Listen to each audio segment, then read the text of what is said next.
વિદ્યાર્થી મિત્રો, આજે આપણે ચેપ્ટર 9 ચાલુ કરીએ. ચેપ્ટર નંબર 6 આનુવંશિકતાનો આણ્વીય આધાર.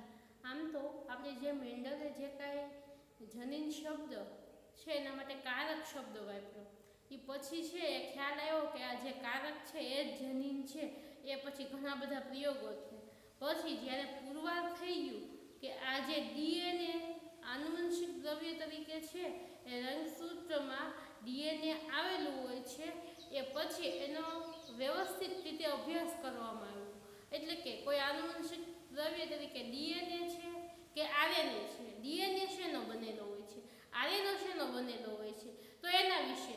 આમ તો આનુવંશિકતાના આણ્વીય આધારનો જો અર્થ કહીએ ને તો એમ કહેવાય કે જે કાંઈ આ ડીએનએ કે એ બધાય છે એ કયા મોલેક્યુલના બનેલા છે, મોલેક્યુલર બાયોલોજી. અને એ પણ કહેવાતા કે ઇન્હેરિટન્સના, એટલે કે આનુવંશિકતાના. તો આપણે જોઈએ કે ડીએનએ આરએનએ શેના બનેલા હોય છે. તો સૌ પ્રથમ તો જોઈએ તો કે ડીએનએ ક્યાં સ્થાન પામેલા છે, તો કે રંગસૂત્રની અંદર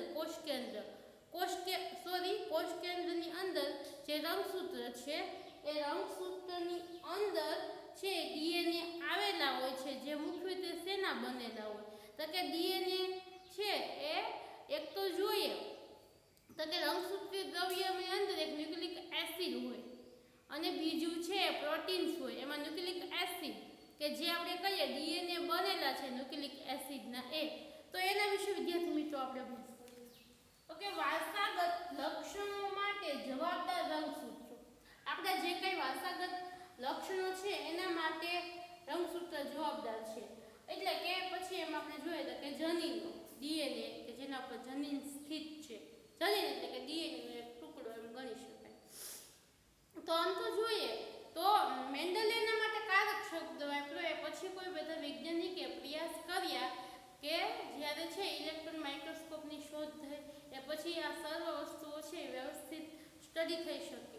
તો એમ જોઈએ તો કે એક તો ન્યુક્લિક એસિડ અને પ્રોટીન્સના એ રંગસૂત્ર ધરાવે છે. હવે ન્યુક્લિક એસિડ છે એ જોઈએ તો કે ન્યુક્લિક એસિડ બે પ્રકારના હોય. તો કે એક છે ડીએનએ અને એક ન્યુક્લિક એસિડના બે પ્રકાર, એક ડીએનએ અને આરએનએ. એમાં ડીએનએ એનું ફૂલ ફોર્મ જોઈએ તો કે deoxy ribonucleic acid. Deoxy ribonucleic acid કે જે મોસ્ટ ઓફ બધા સજીવોમાં હોય, જે આનુવંશિક દ્રવ્ય તરીકે દરેક સજીવમાં હોય. ફક્ત આરએનએ છે એ અમુક વાયરસની અંદર છે એ આરએનએ હોય. આરએનએ એટલે કે રિબોન્યુક્લિક એસિડ કે જે અમુક વાયરસમાં છે. વિદ્યાર્થી મિત્રો આમ તો જોઈએ ને તો યુનિટનો કોઈ બેઝિક સાર છે. આપણે એક પ્રસ્તાવના જેવું જોઈએ છીએ અત્યારે કે આખો બેઝિક સાર છે, પરંતુ આ બેઝિક સારમાંથી તમારે એમસીક્યુ આવી શકે. હવે આરએનએ એટલે કે રિબોન્યુક્લિક એસિડ જે અમુક વાયરસના હોય, આ બધા સજીવમાં હોય. હવે ન્યુક્લિક એસિડની શોધ કઈ રીતના થઈ? સૌપ્રથમ આ ન્યુક્લિક એસિડ કઈ રીતના શોધવામાં આવ્યું? તો સૌપ્રથમ છે ફ્રેડરિક મિશર કે જેણે છે 1877 ની આજુબાજુની કંઈક સાલ છે એની અંદર છે રસીના કોષ કેન્દ્રમાં એક એસિડિક દ્રવ્ય જોયો અને તેનું નામ ન્યુક્લિયેટ આપ્યું.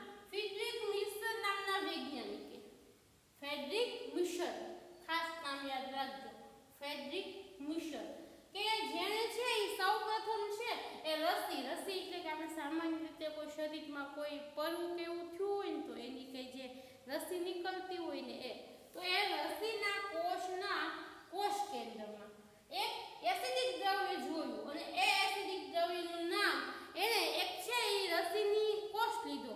એટલે કે આપણે કહીએ ને કે સામાન્ય રીતે કોઈ પરવું કે એવું હોય એનો કોષ, એની અંદર એનું કોષ કેન્દ્ર જોયું. કોષ કેન્દ્રમાં એક એસિડિક દ્રવ્ય જોયું તો ત્યારે એણે એનું ખાલી નામ છે ન્યુક્લિયન આપ્યું હતું. ન્યુક્લિયન નામ આપ્યું હતું. હવે એનું ન્યુક્લિક એસિડ નામ કોણે આપ્યું? તો કે ત્યારબાદ આલ્ટમાન નામના વૈજ્ઞાનિકે ન્યુક્લિક એસિડ નામ એનું આપ્યું હતું. આલ્ટમાન એને 1889 ની સાલગીરીમાં ન્યુક્લિક એસિડ નામ છે એ આપ્યું હતું. અને પછી જોઈએ તો કે આખું ડીએનએ જે મોડેલ છે આપણે હાલમાં જે સર્વ સ્વીકૃત છે કે બેવડું આપણે આ જે કહીએ ને આ બેવડું કુંતલમય રચનાવાળું એ મોડેલ છે વોટસન અને ક્રિક નામ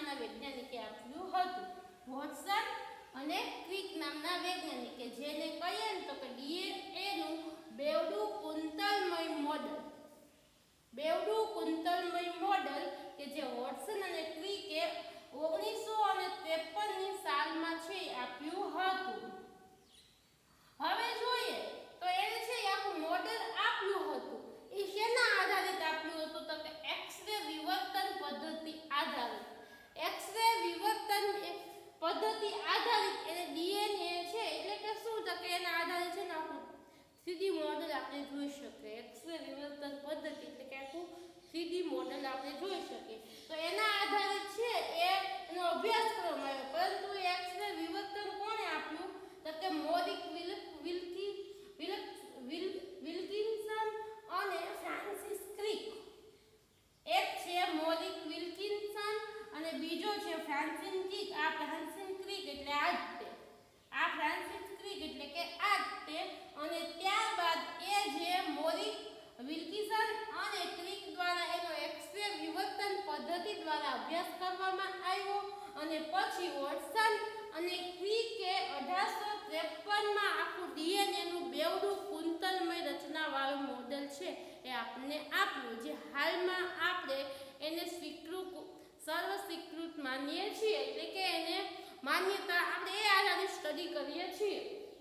તો આ બધું ડીએનએ નું બેઝિક માહિતી કહેવાય કે ન્યુક્લિક એસિડ છે એ બે ડીએનએ અને આરએનએ એ બંને બેના પ્રકારો છે. DNA deoxyribonucleic acid, RNA ribonucleic acid અને અમુક વાયરસમાં હોય જ્યારે આ રિબોન્યુક્લિક એસિડ દરેક સજીવમાં હોય. પછી સૌપ્રથમ છે એ ન્યુક્લિક એસિડ છે એની શોધ ફ્રેડરિક મિશરે કરી, પરંતુ એને ખ્યાલ નહોતો કે આ જ ન્યુક્લિક એસિડ છે, તો એટલા માટે એને નામ ન્યુક્લિયન આપ્યું.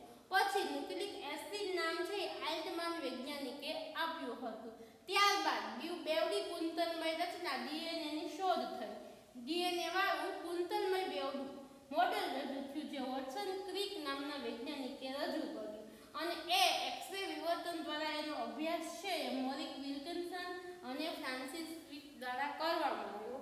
હવે જે આપણે કહીએ ને કે હાલમાં વોટસન અને ક્રિકે આ બેવડું કુંતલમય ડીએનએ રચનાવાળું જે મોડેલ છે એ રજૂ કર્યું, તો એ રિયલમાં છે ને આ બધા જે વૈજ્ઞાનિકો છે ને એક પ્રયોગશાળામાં અભ્યાસ કરતા હતા.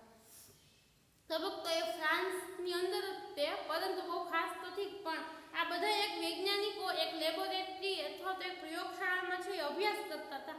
અચાનક છે એ એક દિવસ એ લેબોરેટરીની અંદર ખૂબ ભયાનક આગ લાગે છે અને દરેક છે એ વૈજ્ઞાનિકો પોતપોતાના જે કાંઈ એની અંદર મટીરિયલ છે એ લેવા જાય છે, પરંતુ ત્યાં છે એ બધું બળી જાય છે ખૂબ વધારે. એટલે છે એ પછી કોઈ એની અંદર જવાને ટ્રાય નથી કરતું.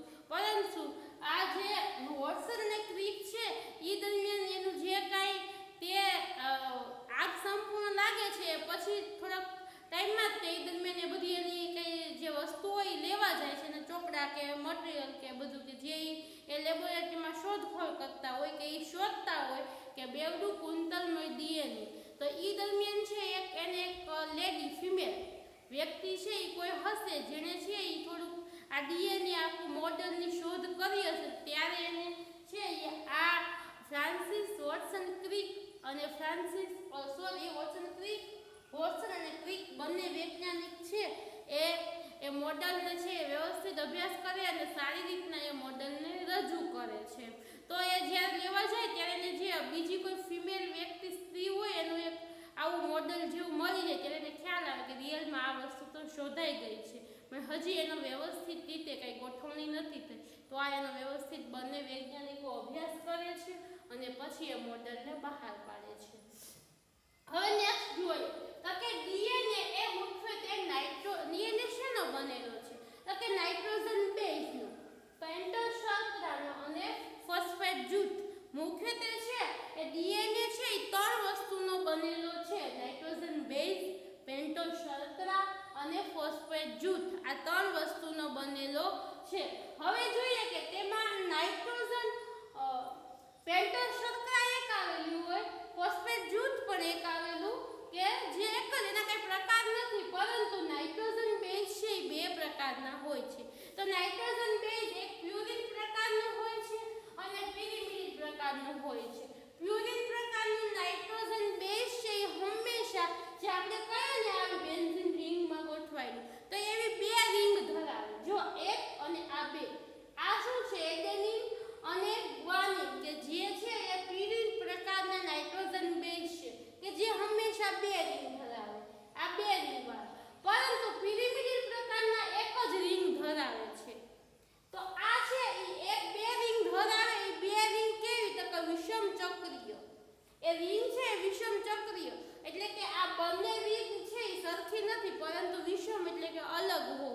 અને ચક્રીય એટલે કે ગોળાકાર. તો એ વિષમ ચક્રીય પ્રકારની બે રિંગ ધરાવે છે. એમાં પ્યુરિન છે એ 5 કાર્બન ધરાવે છે અને 4 નાઇટ્રોજન ધરાવે છે. 5 એમાં એડેનિન, ગ્વાનિન, પ્યુરિનના ઉદાહરણો છે. એડેનિન અને ગ્વાનિન. જ્યારે સાઇટોસિન, થાઇમિન અને યુરેસિલ એ જે છે એ પિરિમિડિન પ્રકારના છે, એ નાઇટ્રોજન બેઝ છે. હવે એડેનિન અને ગ્વાનિન એ છે એમ કહીએ ને તો કે 5 કાર્બન જે ધરાવે ને એ આપણે અહીંયા જોઈએ અને 4 નાઇટ્રોજન. જો એમાં 1 2 3 અને 4 જે અલગ લાલ અલગ કલરથી દર્શાવ્યા, જેથી કરીને છે એ ખ્યાલ આવે. જો હંમેશા તમે આકૃતિ દોરો ને તો જે આ કાંઈ હોય કે થોડુંક અલગ દર્શાવવું, જેથી કરીને આપણે ગણતરી ઇઝીલી આપણે કોઈ નોટબુકમાં લખીએ ત્યારે ઇઝીલી આપણને યાદ રહી જાય, વારે વારે આપણા નજર સામે આવે ત્યારે. તો આ 4 નાઇટ્રોજન છે એનો અને 5 કાર્બન એટલે કે આ 1 કાર્બન, આ 2 કાર્બન, 3 કાર્બન, 4 કાર્બન અને અહીંયા પણ 1 કાર્બન હશે એટલે 5 કાર્બન. 1 2 3 4 અને 5 એ 5 કાર્બનો હોય અને અહીંયા NH2 જોડાયેલું હોય. એ જ રીતના અહીંયા પણ 4 નાઇટ્રોજન અને 5 કાર્બન, 1 2 3 4 અને 5. તો એ 5 કાર્બનો હોય છે. એટલે યાદ રાખવાનું કે પ્યુરિન હંમેશા 5 કાર્બન ને 4 નાઇટ્રોજન ધરાવે અને પિરિમિડિન 4 કાર્બન ને 2 નાઇટ્રોજન ધરાવે. હવે પિરિમિડિનમાં જોઈએ તો કે જો આ બંને આ 2 નાઇટ્રોજન અને 4 કાર્બન, 1 2 3 અને અહીંયા 4. તમને ખ્યાલ હશે તમારું બેઝિક આ એક પ્રકારનો બેઝિક કેમિસ્ટ્રી કહેવાય. તો કે અહીંયા જે કાંઈ બેન્ઝીન રિંગના જે કંઈ ખૂણામાં હોય ને હંમેશા કાર્બન ગોઠવાયેલો હોય. તો 1 કાર્બન હશે, અહીંયા 2 કાર્બન હશે, અહીંયા 3 કાર્બન હશે, અહીંયા 4. એ બધામાં ગણશો એટલે તમને છે એ આમાં 4 કાર્બન મળી જશે. હવે જોઈએ તો કે એડેનિન, ગ્વાનિન કે જે પ્યુરિન નાઇટ્રોજન બેઝ છે તો તેને છે એ આ નિશાની રીતના દર્શાવાય, આવી રીતના એને દર્શાવાય. જો એડેનિનને આ રીતના અને ગ્વાનિનને આના ચિહ્નો છે. જ્યારે બેવડી કુંતલમય મોડેલમાં એને આ રીતના નિર્દેશિત કરી શકાય. અને સાઇટોસિન, થાઇમિન અને યુરેસિલ એ ત્રણે જે છે એને આ રીતના દર્શાવાય. એના વચ્ચે ખાંચો આવે, આ રીતના એને દર્શાવવામાં આવે છે.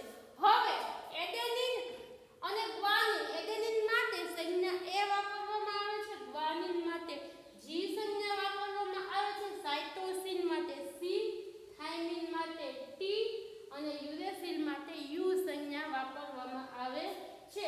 હવે એડેનિન અને ગ્વાનિન એ બંને આરએનએમાં પિરિમિડિન તો આરએનએ ડીએનએમાં સરખા જ હોય, પરંતુ હવે પિરિમિડિન જોઈએ તો સાઇટોસિન છે એ આરએનએમાં હોય અને ડીએનએ બંનેમાં હોય ને થાઇમિન છે એ ફક્ત ખાલી ડીએનએમાં જ હોય અને યુરેસિલ ફક્ત ખાલી આરએનએમાં હોય. યુરેસિલ છે એ ડીએનએમાં હોતા નથી અને થાઇમિન છે એ આરએનએમાં હોતા નથી. થાઇમિન ડીએનએમાં હોય અને યુરેસિલ છે એ આરએનએમાં. પછી એક એનો નિયમ છે કે હંમેશા જ્યારે આપણે આ બેવનું કુંતલ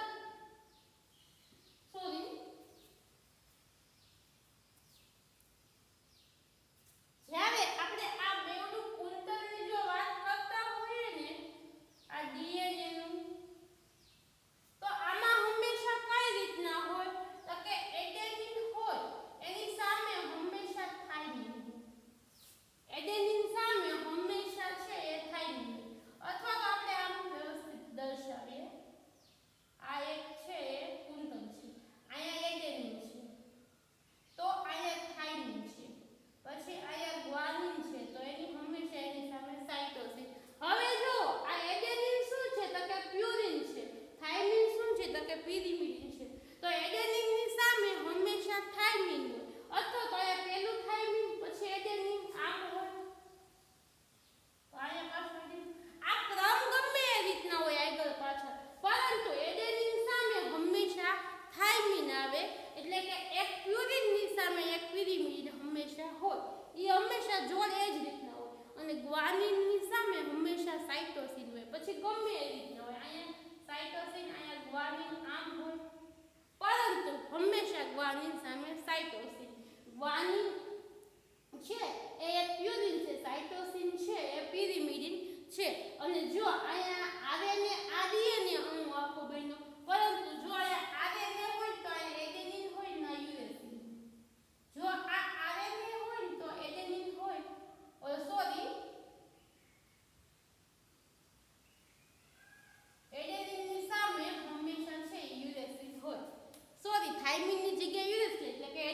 સામે છે યુરેસિલ હોય, આયા થાઇમિન છે ત્યાં યુરેસિલ હોય.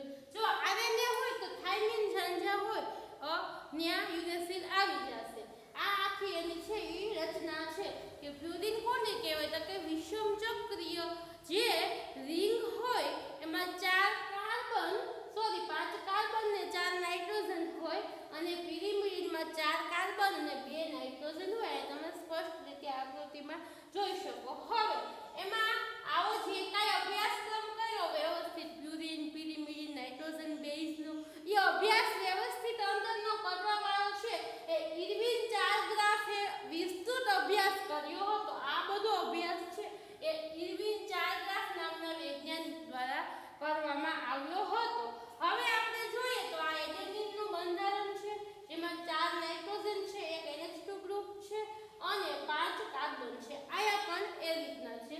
આ છે એ પેલું છે આ ગ્વાનિનનું, આ સાઇટોસિનનું, આ થાઇમિનનું છે, આ યુરેસિલનું છે કે જે આ આધારિત હશે. આ મોસ્ટ ઓફ યાદ રાખવા જરૂરી છે. ઘણી વખત MCQ માં છે એ આવી શકે. હવે જોઈએ તો કે ડીએનએ છે એ પોલીન્યુક્લિયોટાઇડ શૃંખલા ધરાવે. હવે ન્યુક્લિયોટાઇડ અને ન્યુક્લિયોસાઇડ બે શબ્દ વારંવાર આવે આ યુનિટની અંદર. તો ન્યુક્લિયોટાઇડ કોને કહેવામાં આવે તો કે જેમાં છે એ પેન્ટોસ શર્કરા, નાઇટ્રોજન બેઝ અને ફોસ્ફેટ જૂથ ઈ ત્રણેય જો ભેગા જોડાયેલા હોય, આવેલા હોય તો એને ન્યુક્લિયોટાઇડ કહેવામાં આવે છે. પરંતુ પેન્ટોસ શર્કરા અને ફક્ત નાઇટ્રોજન બેઝ હોય તો એને ન્યુક્લિયોસાઇડ કહેવાય. પેન્ટોસ શર્કરા અને નાઇટ્રોજન બે એ બંને જો ખાલી હોય તો એ ન્યુક્લિયોસાઇડ કહેવાય અને આ ત્રણેય ભેગા મળી અને ન્યુક્લિયોટાઇડની એક શૃંખલા રચના બનાવે. હવે એમાં પેલું જોઈએ તો કે પેન્ટોસ શર્કરા છે એ બે પ્રકારની હોય તો કે એક છે રિબોઝ પ્રકારની શર્કરા અને એક છે ડિઓક્સીરિબોઝ પ્રકારની શર્કરા. આ જે નીચે છે એ રિબોઝ પ્રકારની શર્કરા છે જેનું બંધારણ જોયું.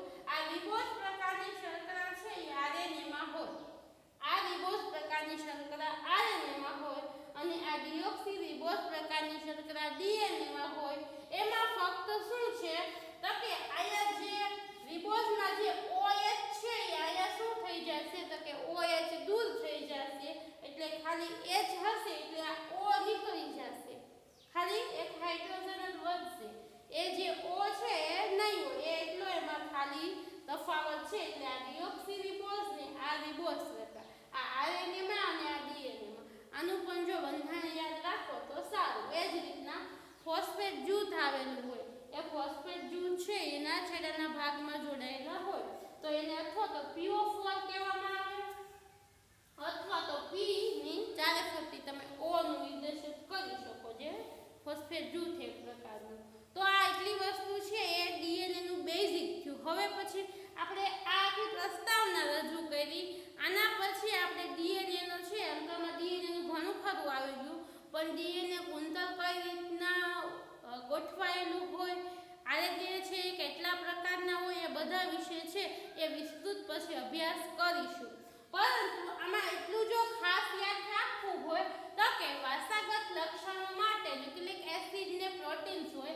એમાં ન્યુક્લિક એસિડના બે પ્રકાર, એક છે ડીએનએ ડિઓક્સોરિબોન્યુક્લિક એસિડ અને એક છે આરએનએ એટલે કે રિબોન્યુક્લિક એસિડ. આરએનએ અમુક વાયરસમાં હોય, ડીએનએ છે એ ઘણા બધા સજીવોમાં હોય.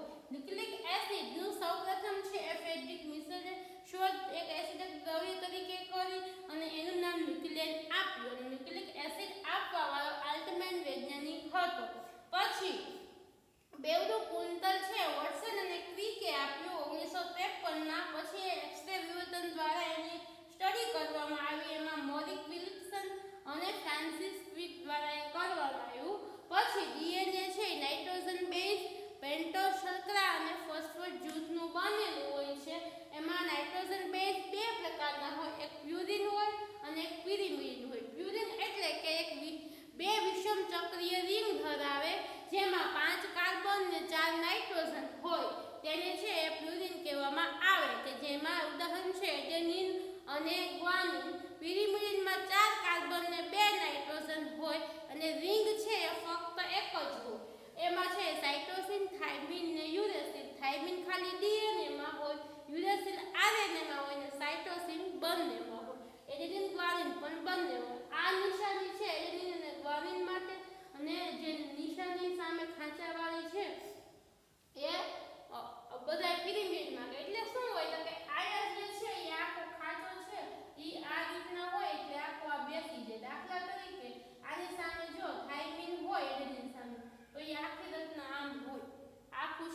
જોઈન્ટ થઈ જાય આવું બને એટલા માટે ખાંચાવાળી રચના આપેલી હોય છે અને આ આખો અભ્યાસ કર્યો એ ગ્રીન ચાર્ટ કે આ ખાયના કાર્બન નાઇટ્રોજન જોડાય અને આખે રચનાઓ બની પછી પોલીન્યુક્લિયોટાઇડ એટલે કે જેમાં પેન્ટોસલ્ફાઇડ નાઇટ્રોજન બેઝ ને ફોસ્ફેટ જૂથ હોય એને પોલીન્યુક્લિયોટાઇડ કહેવાય ન્યુક્લિયોસાઇડ પેન્ટોસલ્ફાઇડ અને નાઇટ્રોજન બેઝ હોય તો ન્યુક્લિયોસાઇડની શૃંખલા કહેવાય હવે પેન્ટોસલ્ફાઇડ બે પ્રકારની એક રિબોઝ એ આરએનએ માં હોય અને ડીઓક્સી રિબોઝ કે જે છે એ ડીએનએ માં હોય અહીંયા ખાલી ફક્ત OH અને ખાલી H નો તફાવત છે ફોસ્ફેટ જૂથ PO4 કે જે છે એ ડીએનએ આરએનએ બંનેમાં આવેલી હોય છે તો વિદ્યાર્થી મિત્રો આપણે અહીંયા સુધી છે યાદ રાખીએ થેન્ક યુ વિદ્યાર્થી મિત્રો